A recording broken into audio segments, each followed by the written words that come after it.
Konnichiwa minasang, o genki desu ka? Welcome sa akong advanced course niining akong channel, Hinapon Tabay. Nining lisuna atong estudyan ang te aru conjugation nga mo ekspresar og nabuhat na og andam ng gamiton. Yoroshi desu ka? Hajimemashou.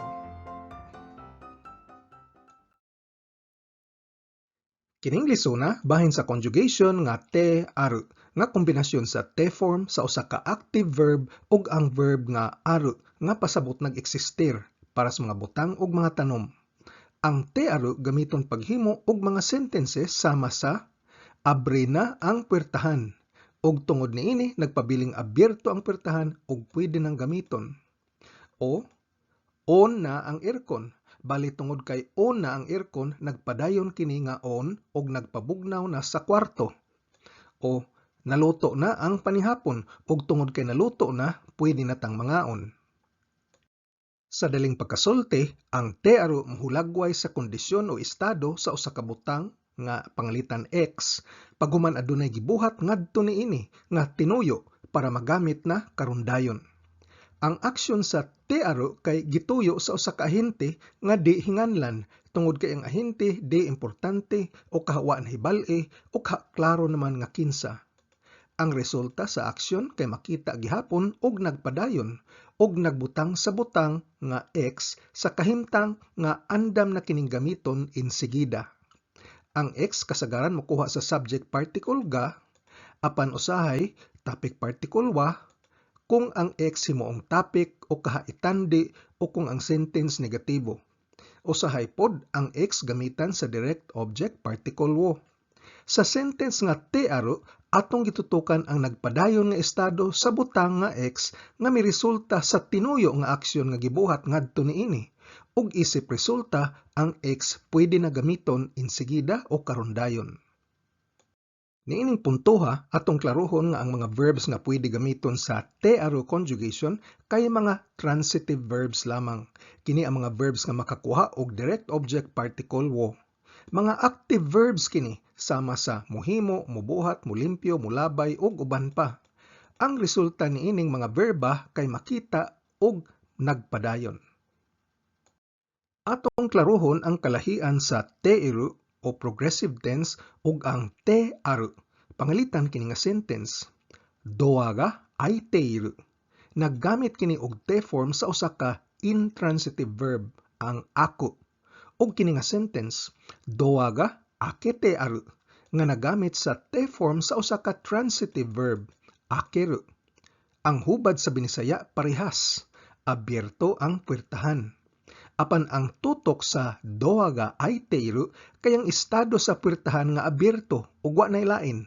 Sa laing bahin, ang tutok sa doa ga akete aru kay ang estado sa pagkaabyerto sa puwertahan nga gikan sa binuhatan sa usa ka ahente nga mituyo og abre sa puwertahan.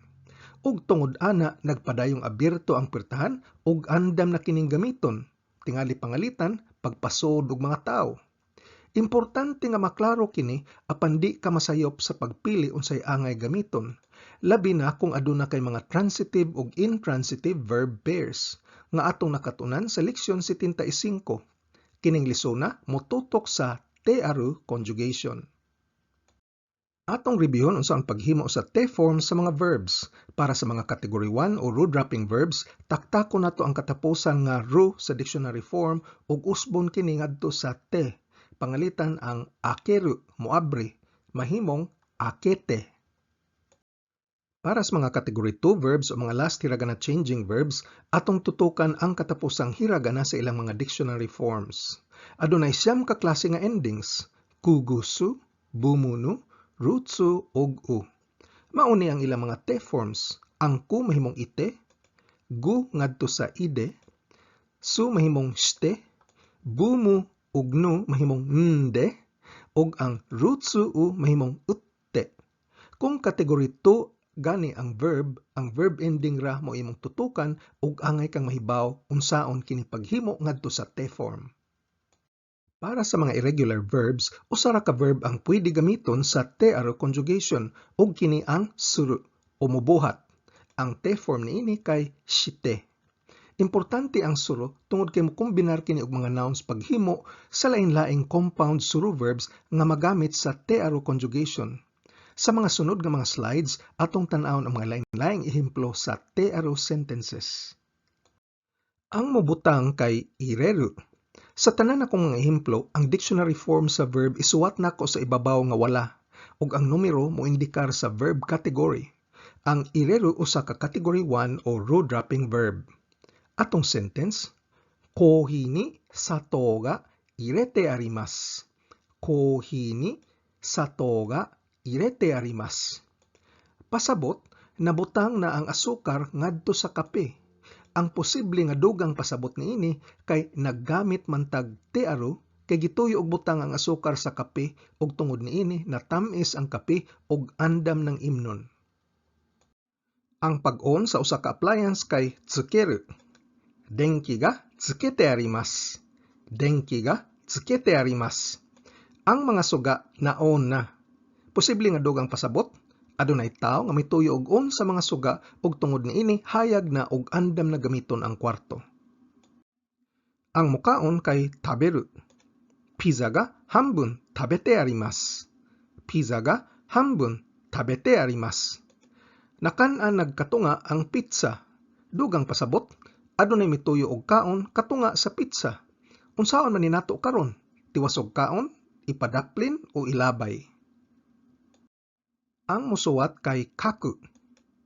Kokuban ni nani ga kaite arimasu ka? Kokuban ni nani ga kaite arimasu ka? Pangutana ang atong sentence. Unsa may nakasuwat sa blackboard? Posible nga dugang pasabot, adunay mituyo og suwat sa blackboard, siguro ang maestro. Busa atong kopyahon.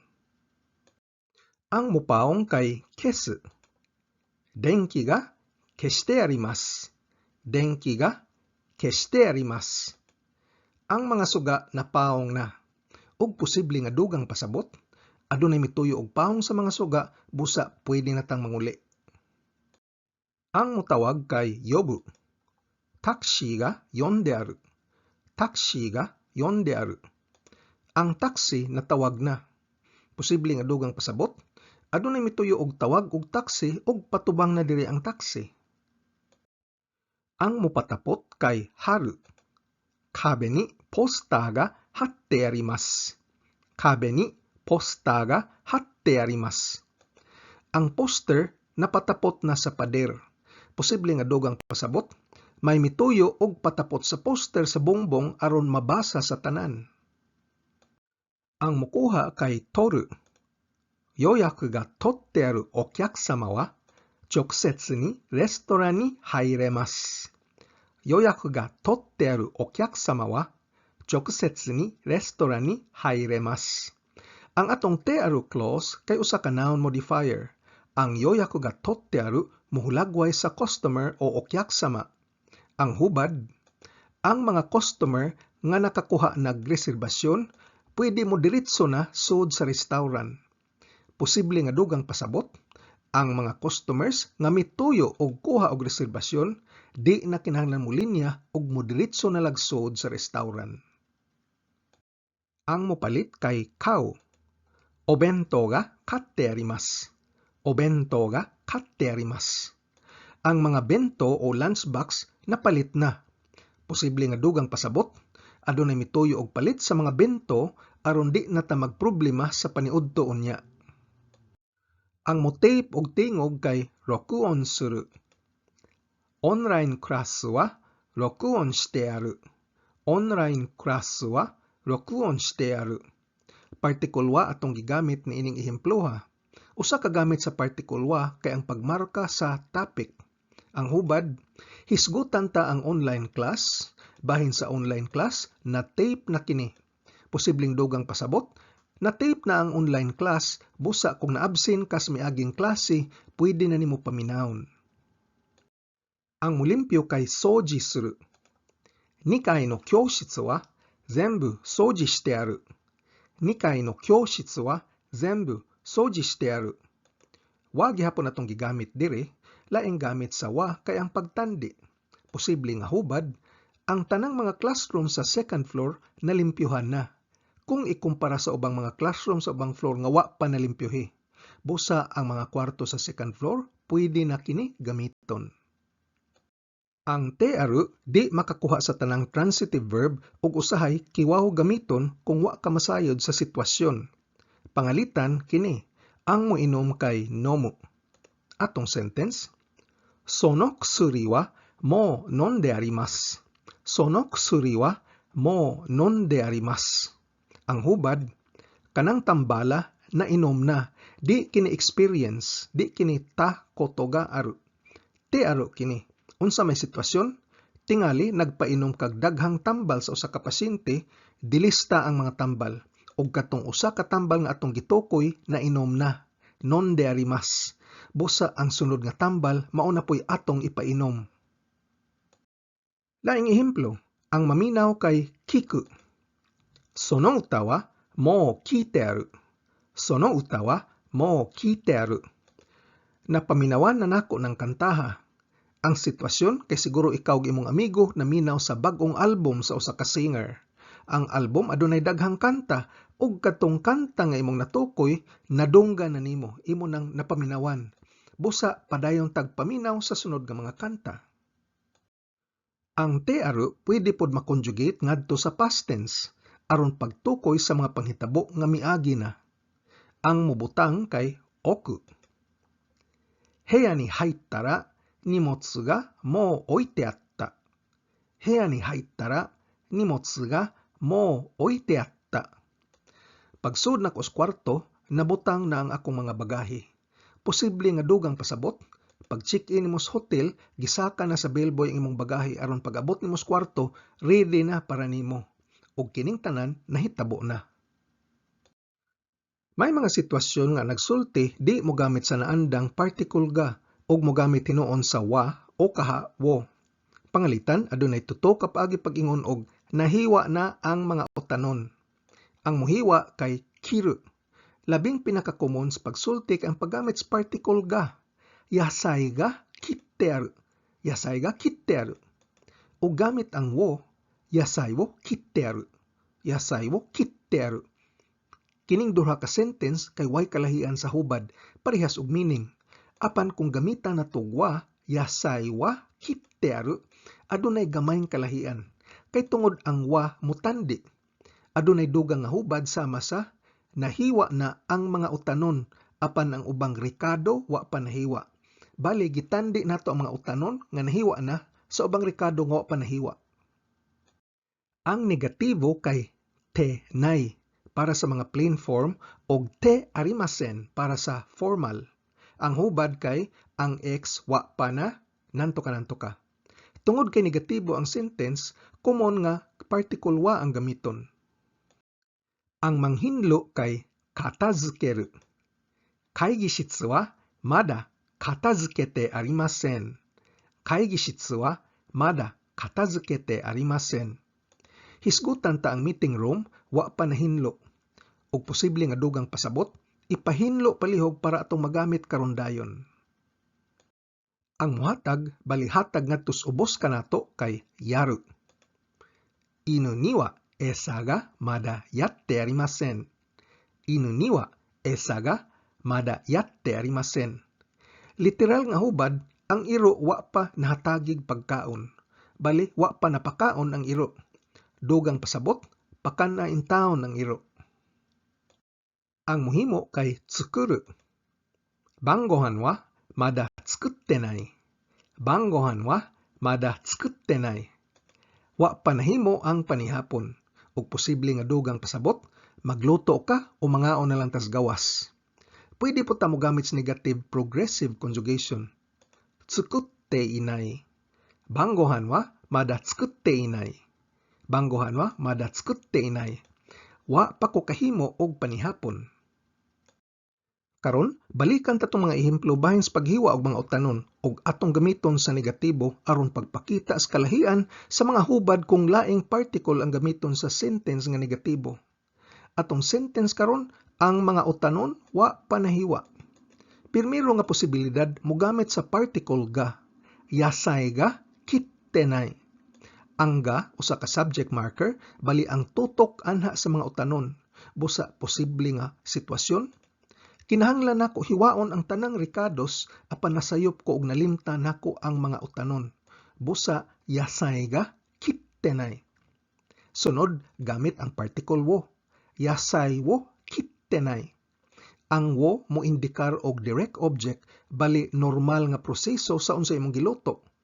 Posibleng hubad, nahiwa na nako ang tanang rekados og ang sunod kong hiwaon kaya ang mga utanon. Busa yasay wo kittenay. Ang katapusan kay mogamit sa wa. Yasay wa kittenay. Ang wa kay motandi. Busa posible nga sitwasyon. Ang tanang rekados nahiwa na apan ang mga utanon gituyo nako nga wa una nako hiwaa kay wa ko nasayod unsaon paghiwa sa mga utanon. Busa yasay wa kittenay. Busa depende sa particle nga imong gamiton sa negatibo nga sentence, mausab gamay ang imong pasabot. Suma total, ang te-aro conjugation gamiton pagtutok sa estado o kondisyon sa usa ka butang nga X, paghuman gituyuan kini og dapat sa usa ka aksyon aron andam na kining gamiton insigida o karundayon. Ang aksyon gibuhat sa wa hinganling ahente ug di na kinahanglan hinganlan kay ang ahente di importante, wa na ilhi o klaro naman kung kinsa. Tungod sa aksyon, ang butang nga X kay anaa sa kondisyon nga ready na kining gamiton karundayon. Ang X kasagaran mokuha sa subject particle ga, apan usahay gamitan kini sa topic particle wa kung ang X himuong topic o itandi o kung ang sentence negatibo. Pwede pod ang direct object particle wo gamiton. Ug diri na human ang atong leksyon bahin sa te-aro conjugation. Sa sunod natong leksyon atong tukion ang te-oku conjugation nga ang hubad pagbuhat og aksyon para ang butang magamit unya og di karundayon. Salamat sa pagtanaw, kita-kita na punta, mata ay masyo. Gambate kudasay. Kung arisgado kagyud makat-on og hinapon, importante ang pagpraktis adlaw-adlaw og paggahin og panahon. Kung nagsakay ra tas jeepney, nagwas traffic, patubang sa trabaho, naglingkod ra sakyanan o ka-break time nimo, balik-balik kinig tanaw og paminaw ang akong mga training videos nga giplano para lig-on ang imong pundasyon sa hinapon. Ayaw kalimti pag-like, share, ug subscribe. Nihongo no benkyo ni Gambarimasyo. Otsukare sama deshita.